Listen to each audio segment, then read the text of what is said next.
Hello YouTube and welcome to my channel. Today we are back at one of my favorite topics, and no, it's not wine, it's actually philosophy. So with me here I have this book. It's a book by Seneca, and this one is the Letters from a Stoic. It's a really good book, a really good introduction to Stoicism. So one thing I like about Seneca is actually his whole discussion about what truly matters, and also the discussion about time. Seneca says one very crucial thing in his work, and that is not that we have a short amount of time, is that we often use the time we get very poorly. And he also has another perspective, and it's on the perspective of money. He often says that people will give away their time for free while they'll be very careful with their money. But that's actually a problem, because if you think about it, time is the most expensive thing in the world. Like, it's the most precious thing. We can't buy time back. We can't get time back. But money, even if we go broke, we can get money back. So he has a very crucial perspective on this with time and money, that you sometimes have to look at what's truly more expensive. There's also another thing I really like about Seneca, and that is Seneca often talks about this thing where you have to look at all the things and times that came before you. He often talks about we have to make every time into our own, like we have to learn from everyone who came before us. He talks often about this: you don't decide whose child you were born to, like who you're born to, but you yourself decide whose child you want to be. You decide whose child you want to be from who you learn from, and from who you respect, and from who you admire. So I think that's a very crucial lesson, even if you're born to very bad parents and maybe a drunk dad or someone not that good. You can always choose another parent. You can always find someone who you admire, either in history or in the pages of time, and you can learn from that person. You don't have to stay the child of just one person. So I think that's very important along the lesson of time being so valuable, and how most of people spend time poorly. Because if you think about it, people today will maybe use 20 minutes more to go a place where they save maybe 1 or 2% on a price, but they don't even factor in to the decision that their own time has a value. There's what many economists would call an opportunity cost. There's something you pay or something you give up to do that thing. So I think that's a very crucial reminder that you only have a limited amount of time, and time is really the most important asset you have. And also this perspective of you can always learn from someone else. You can always become a parent of someone else.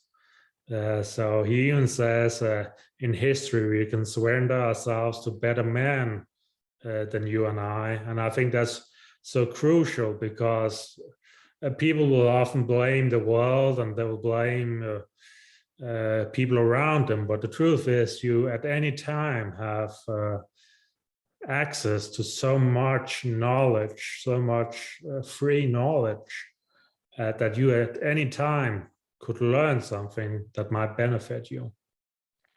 Now, I will say Seneca had an unfortunate story. Like, many people probably know Nero. Nero had a mother called Agrippa, and there was, of course, Seneca, who was the teacher of Nero. And Nero got many of these teaching from Seneca.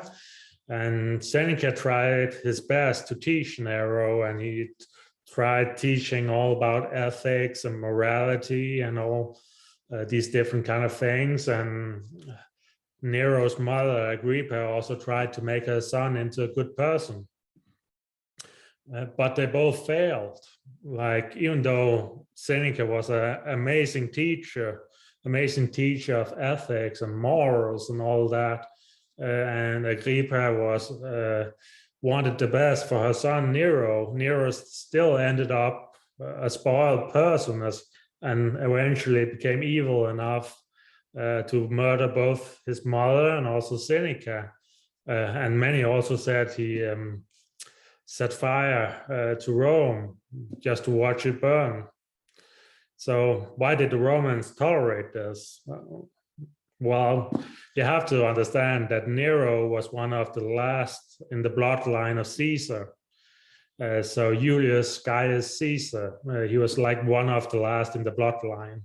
So a lot of the Romans didn't want to be too mean to him because of that.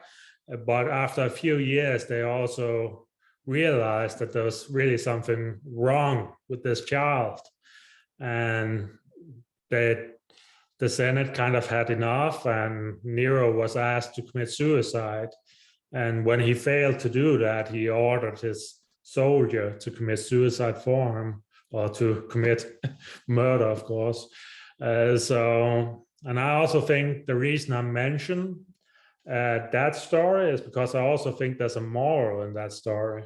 And that is, sometimes, even though if you learn people good, you educate people to good, and you do everything in your power, sometimes people can't get to that point. Sometimes they have to experience it. Sometimes they have to learn the lessons for themselves, not just being told about them. And sometimes people are just a lost case. So think about Nero having one of the best teachers in the world, and Nero still failing to become a good emperor. So, and maybe the next time you think about the schooling system and, well, children, then you'll also realize that lesson, that sometimes teaching people what a good person is not enough. Sometimes they have to make their experiences for themselves. And sometimes, if you just spoil people, they will end up evil. And yeah. But back to Seneca. I think Seneca is truly important if you want introduction to Stoic philosophy. I think he's important because of his concept of this about time, and time being the most valuable asset, and also this about managing your time. I think he's good, and also learning how to manage your emotions and stuff like that. And I finally think he has a good perspective. You can always choose to become a child of someone else. You can always choose who to learn from. He also has a saying, I haven't told you yet. He has a saying that slavery dwells beneath marble and gold. Slavery dwells beneath marble and gold. And what he means by that is, of course, that sometimes what you possess end up possessing you. And you have to be careful about that. Quite literally, slavery dwells beneath marble and gold. So I think Seneca is incredibly important, and you should read him if you want, like, an introduction to Stoicism. But I think especially this part about learning from everyone, making every time into your own time, like every time age into your own time age, and learning from all the people around you and becoming a children of more people and learning ideas from them is extremely important. And that's why I think this book is worth reading. So that was Seneca, and see you guys later. And until then, I'll enjoy my wine, my second favorite topic. So